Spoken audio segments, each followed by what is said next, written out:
Le drapeau russe flotte au-dessus du palais de l'Ermitage. Et pourtant, dans ce quartier de Saint-Pétersbourg, c'est bien un drapeau français qui s'affiche. L'école André Malraux dépend du lycée Alexandre Dumas de Moscou. 2 établissements homologués par l'éducation nationale qui prennent en charge les petits Français expatriés, mais aussi des locaux attirés par l'excellente réputation.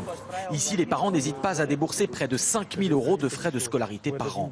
Nous, on apprécie beaucoup les enseignants français qui travaillent dans cette école. Et si le niveau est aussi bon, c'est grâce à eux, car ils ont été recrutés par le gouvernement français. Répartis dans 137 pays, il existe au total 492 établissements français qui accueillent 350 000 élèves.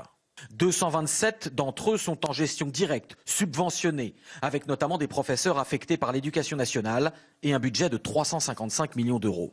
Une subvention qui coûte cher, l'État français souhaiterait se désengager en partie et privatiser plus d'établissements, notamment ceux de Russie.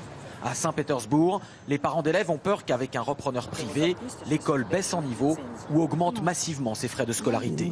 Tout simplement, nous demandons au président Macron de nous écouter, d'entendre nos arguments et de reporter cette décision. Le modèle souhaité par l'État est celui-ci. Le lycée Winston Churchill de Londres. Donc vous essayez de faire l'exercice 4 de la fiche d'exercice. Un établissement qui suit le programme de l'éducation nationale, mais est totalement privé dans sa gestion.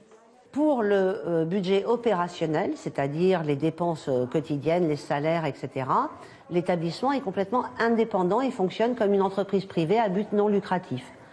Donc nous recrutons et nous payons nos propres employés.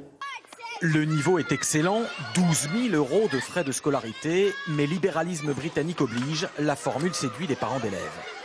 Oui, c'est moins cher ici. En moyenne, les écoles privées britanniques sont autour de 20 000 € par élève par an.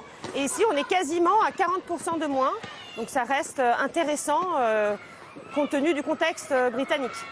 Ici, les professeurs n'ont pas besoin d'avoir le CAPES. Ils peuvent venir du monde entier et être recrutés et licenciés directement par le lycée.